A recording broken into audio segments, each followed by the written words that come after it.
Randomness is the apparent or actual lack of pattern or predictability in events. That's what you'll find on the first line of the Wikipedia article about randomness.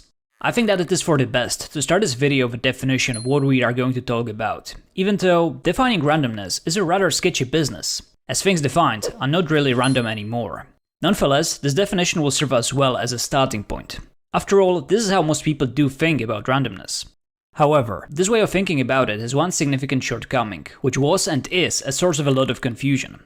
Simply put, your expectation of what randomness is supposed to look like might be way off the mark of what it really does look like.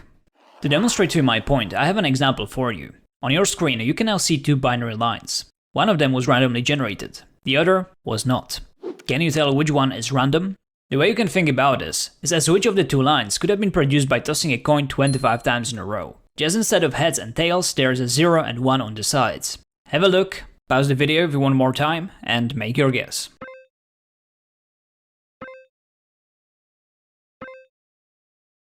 When you ask people to write down on their own just such a binary line, pretty much always their line will contain only very short consecutive sequences of zeros and ones. Having 4, 5 or 6 of the same outcomes in a row just seems unlikely. However, in a randomly generated line, each individual number is randomly chosen independently of the previous number, and such longer sequences happen more often than you would expect. The bottom line was written down by me, and I was trying to make it look as random as possible. So they are just short consecutive sequences, and I was even trying to make sure that there are no repetitions of short sequences in the same order. That's because I didn't want to have anything there that could be interpreted as a pattern of some sort. The top line was randomly generated. Now that you know which line is which, you can as well see why the title of this video claims that the randomness does not look random. Expectation of most people of how a random process is supposed to look like or feel like is more akin to the bottom line. So lack of consecutive same outcomes and lack of apparent patterns is expected.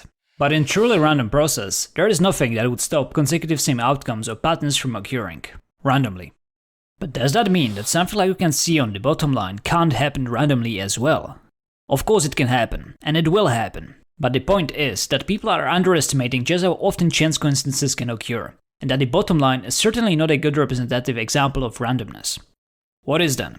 Let's take a look at more examples of randomly generated lines to get a better idea. What you can see on your screen right now was not created in an editing program, but it is actually a screen recording of an application that I made for this video. Application which on a button click generates a random binary line of 25 numbers. If you're on PC, you can even try this application on your own and follow along with the video. Just head over to my itch.io, link is in the description, you can open the app in your browser. Alternatively, if you don't trust my code, well, you're welcome to grab a coin and start tossing. First, before we start generating new random lines, I have a confession to make. The random line that you can see now and which I used as a chief example of randomness that does not look random was in fact cherry-picked. I wanted to have a single line with both a long consecutive sequence and something that resembles a pattern of some sort. So I was simply clicking the button until I arrived on the most outlandish looking line. It took me 3 tries to get the one you see right now. Honestly, I was very surprised that I got exactly what I needed so quickly. Which is somewhat disappointing actually, because it seems like that I myself can heed my own lesson. I should not have been surprised. After all, randomness does not look random. Alright, let's generate some lines. This one is not as neat as the previous one, but there's a consecutive sequence of 6 and 5. Alright, this one looks similar to the Never mind, strong finish. That's 9 same consecutive outcomes. Now there's a sequence of 7 and 5. And that's 4 and 7 again. And there we finally have something that has some similarity with the line that I've wrote myself, even though there's a consecutive sequence of 4 here. Let's do some more. 3, 5, 2, 3, 3, 2, 3, 4.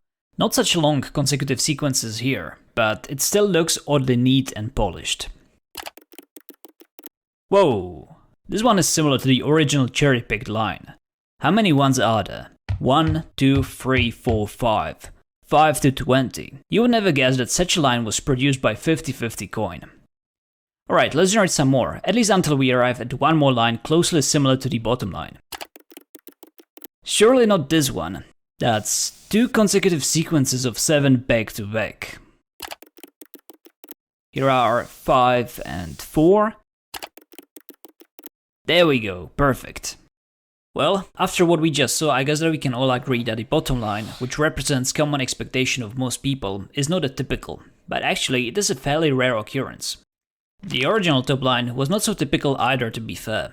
Long sequences and patterns resembling combinations don't appear together often in a single line, but separately, they are not so uncommon.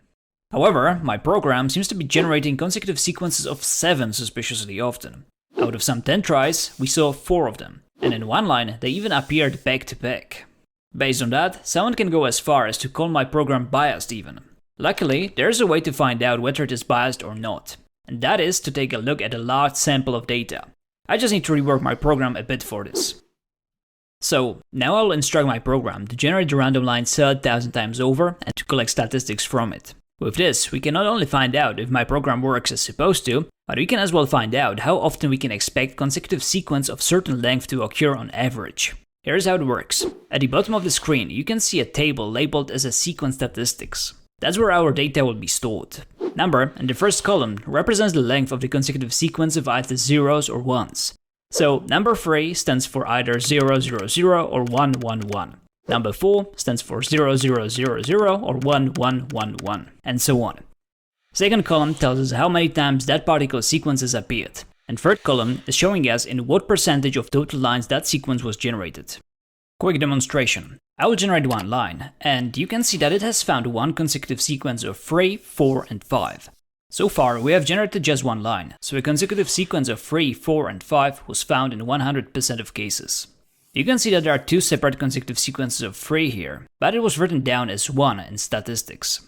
That might seem like a bug, but it is actually a feature. I wanted it to behave like that, because I wanted to know how often we can expect certain sequence to appear at least once each time we generate a line. Let's generate one more single line, and there was again a sequence of 3 and 5 found. So sequences of 3 and 5 were found in all 2 cases, so they were present in 100% of lines.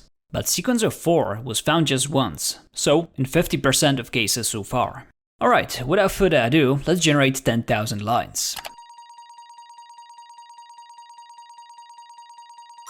And this is what we end up with. Now we know on average how often we can expect a certain consecutive sequence to happen. Our main target, sequence of 7, was found in 778 cases out of 10,000. So each time you generate a line, there's a 7.8% chance, which means that you can expect a consecutive sequence of 7 in about 1 in 13 cases. We did generate about 10 lines, and yet a sequence of 7 appeared for us 4 times. So it does seem rather odd and out of ordinary, but it is not really, as averages can be rather misleading, and they often defy people's expectations. You can call this another reason why randomness does not look random. Let me try to illustrate what I mean with another little application of mine. Here is a block with 13 columns and 10 lines of small squares. Now, when I click the highlight button, each small square has a chance to be highlighted. But what I did is that I linked the amount of columns with the chance of any small square to light up. So, when there are 13 columns, each square has 1 in 13 chance to be highlighted when I click the button. There are 13 squares on each line, so on average, 1 square should light up on every line. And because there are 10 lines in total, then there should be on average 10 squares lit up in the block. Let's see what that means in practice. And 6 squares lit up for us. From that, 3 of them on a single line, and all 6 are to be found on just 3 separate lines. Let's do another one. 14 squares this time. In spite of such a number, you can see that some lines are empty and others have multiple squares lit up. There is one line with 4 squares, 2 lines with 3 squares, and then there are 4 lines that don't have any squares, 3 of them being consecutive. What I really want to show with this is that the usual expectation about averages is that they are going to be evenly spread out. That is, that in this block there should be 1 square lit up on every line. But in practice, there's this tendency for clustering. On one hand, there are huge empty spaces, and on the other, there are short, nearly consecutive sequences that make up for it. Therefore, what happened to us earlier, those 4 sequences of 7 consecutive outcomes in short succession, is nothing out of ordinary. It is a common occurrence.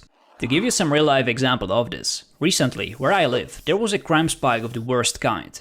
Ugly murder cases with multiple casualties. You know, it's all over the media, people lamenting that it never used to be this bad, as they usually do when this sort of things happens. But in truth, in the last 30 years, murder rates where I live have been steadily dropping. And even despite the recent spike, the rates are still on a downhill track for this year so far. You see, when you have 365 murders a year, that is, on average, 1 per day, Those murders are not going to be evenly spread through the year. There will be weeks when nothing happens at all, and then there will be weeks with over 30 murders clustered together. When this happens, it of course freaks the people out. However, this kind of clustering is bound to happen once in a while, and it is entirely expected.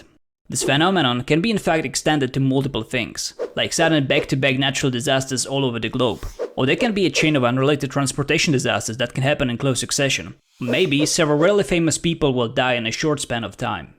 Many people will easily see a pattern or design behind something like that. Sure as day, conspiracy theories with explanation will quickly follow. However, this kind of coincidences are bound to happen, and it shouldn't be so surprising. There are even old proverbs, coming most likely from people that noticed this kind of clustering in earlier times. Like for example, bad things come in threes, misfortunes never come singly, when it rains, it pours, or bad things come in groups. What will usually clear up the picture for you is to gather a large sample of data, which is super easy in computer simulation, much harder to do outside of it. If all you can see is just a little chunk of information, then some entirely random and fairly common coincidence will easily look suspicious. Alright, to wrap this all up, I have one last example to show you. Let's test out if you learned something from this video. On your screen you can see two blocks. In each of them there are some yellow squares lit up. Can you tell in which of the two blocks the yellow squares were lit up at random and in which they were not? Pause the video again if you need more time and make your guess.